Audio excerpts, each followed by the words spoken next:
Anh lớn là sinh năm 71 thì anh ấy bị nghiện, thế thành ra là hoàn cảnh gia đình là gặp nhiều khó khăn.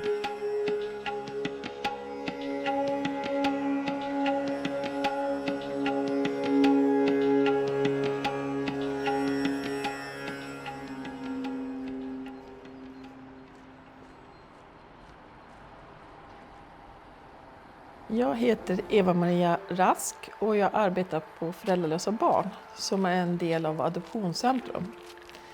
Vi arbetar med barn som har förlorat föräldrastöd eller på väg att förlora föräldrastöd i många olika länder i världen. I Vietnam så fokuserar vi särskilt på barn med HIV eller barn som på olika sätt drabbats av HIV. Det kan vara en förälder eller en släkting. För de barnen riskerar ofta att bli övergivna och lämnade till en institution. Vi brukar börja ett partnerskap med att arbeta med kapacitetsutveckling. Och det handlar om att stärka organisationen så att organisationen själv ska bli så effektiv som möjligt för att kunna nå ut till sina målgrupper. Och det är organisationen som definierar vad det är de vill stärka sig i. Det kan vara projektutveckling, hur man bäst lägger upp ett projekt. Det kan vara finansiell kontroll, men det kan också handla om påverkansarbete. Hur når vi ut med vårt budskap på bästa sätt? Good morning, Ling. Good afternoon, Eva.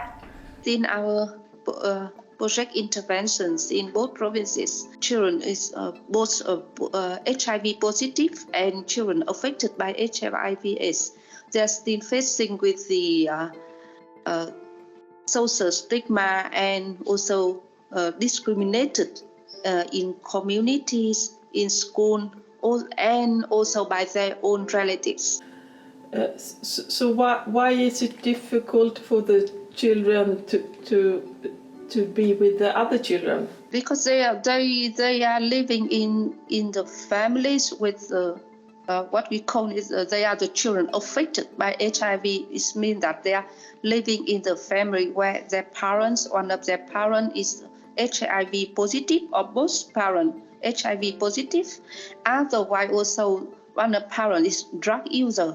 And that's why also that somehow they are not only self-isolated and also have the stigma, but they also bullied by the other children because parents of other children also didn't want them to their children play with the children affected by HIV.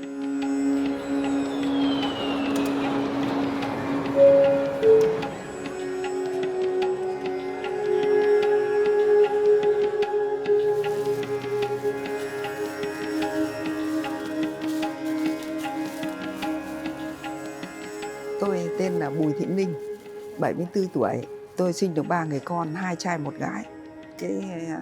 Anh lớn là sinh năm 71 thì anh ấy bị nghiện. Thế thành ra là hoàn cảnh gia đình là gặp nhiều khó khăn.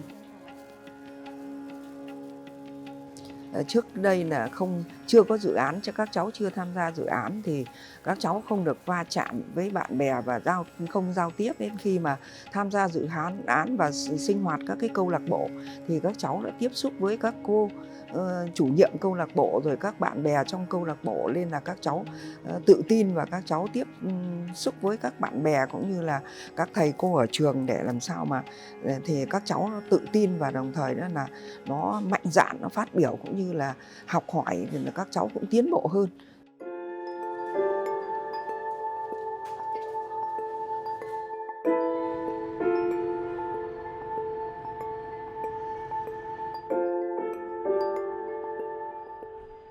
Tôi tên là Đào Ánh Hồng. Hiện nay tôi là Phó Ban Quản lý và cán bộ điều phối của dự án AC tại cơ quan Hội Liên hiệp Phụ nữ thành phố Hải Phòng. Tổ chức của chúng tôi tên là Hội Liên hiệp Phụ nữ Hải Phòng. Chúng tôi có chức năng là đại diện chăm lo bảo vệ quyền và lợi ích hợp pháp chính đáng cho phụ nữ và trẻ em. Chúng tôi thực hiện chức năng giám sát và phản biện xã hội, vận động xã hội thực hiện bình đẳng giới. Quan hệ đối tác với tổ chức AC Thì giữa Hải Phòng với tổ chức AC Thụy Điển là một quan hệ đối tác truyền thống và chúng tôi có thể đánh giá thông qua 3 từ khóa. Thứ nhất là đối tác tin cậy, hiệu quả và bền vững.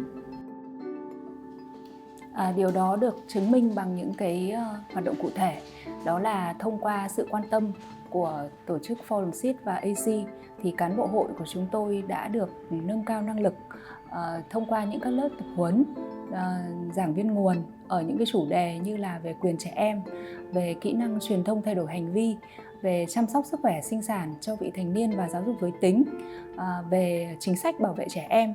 Thì đội ngũ cán bộ hội của chúng tôi đã được nâng cao kiến thức và kỹ năng, có cái phương pháp để tiếp cận, hỗ trợ cha mẹ trẻ và người nuôi dưỡng trẻ thực hiện tốt hơn cái quyền của trẻ em. Và đặc biệt chúng tôi đã kết nối họ với lại chính quyền địa phương để đảm bảo các quyền của họ thông qua các đối thoại chính sách, các cuộc đối thoại chính sách, các diễn đàn của trẻ em. Thì họ đã biết cách đề xuất những cái ý kiến lên các cấp ủy chính quyền địa phương để đòi quyền cho bản thân họ và con em của họ.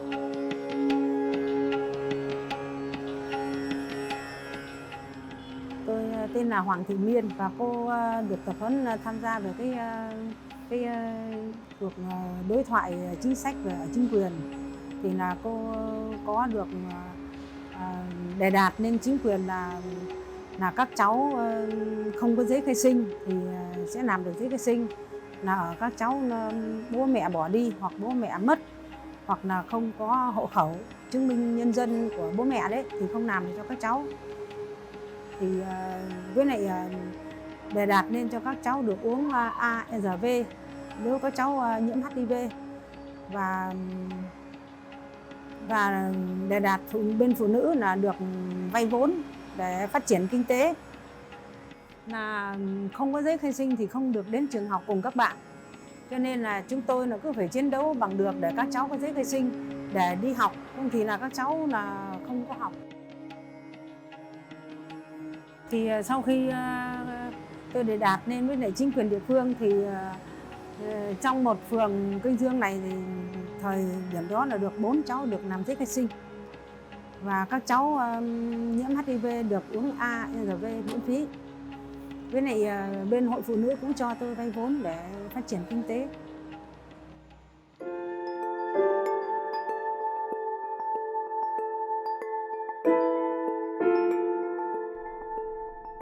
Tôi là Trần Thanh Thủy, tôi là trưởng một ban chuyên môn của Hội Phụ nữ tỉnh Quảng Ninh. Thông qua các cái mảng hoạt động nâng cao năng lực cho đối tác thì AC đã giúp cho đội ngũ cán bộ Hội Phụ nữ của tỉnh Quảng Ninh chúng tôi khi tham gia vào dự án có khá nhiều các cái kiến thức công tác xã hội, đặc biệt là có những cái kỹ năng làm việc rất là tốt, giúp chúng tôi trưởng thành rất là nhiều. Đặc biệt là các cái kỹ năng như là kỹ năng lập kế hoạch, kỹ năng giám sát đánh giá, kỹ năng truyền thông, rồi kỹ năng quản lý tài chính, rồi cả những cái kỹ năng như là vận động chính sách. Đây là những cái kỹ năng mà trước khi hợp tác với AC thì chúng tôi còn rất là yếu, và thậm chí có những cái kỹ năng chúng tôi chưa hề có.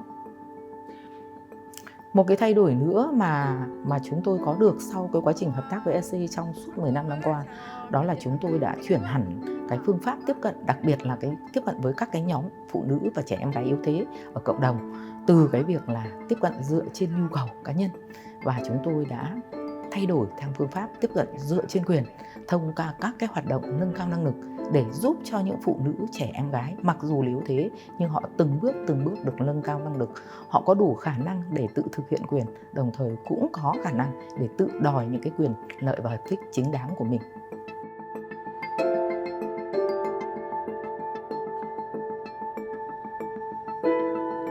Chị tên là Trịnh Thị Hương. Trước kia là con chị tham gia cái chương trình này là con chị học từ trường tiểu học, và từ tham gia năm 2016, và đến thời điểm này là con chị đã 18 tuổi rồi, và cháu đã trở thành một sinh viên đại học ở trường Quốc gia Hà Nội.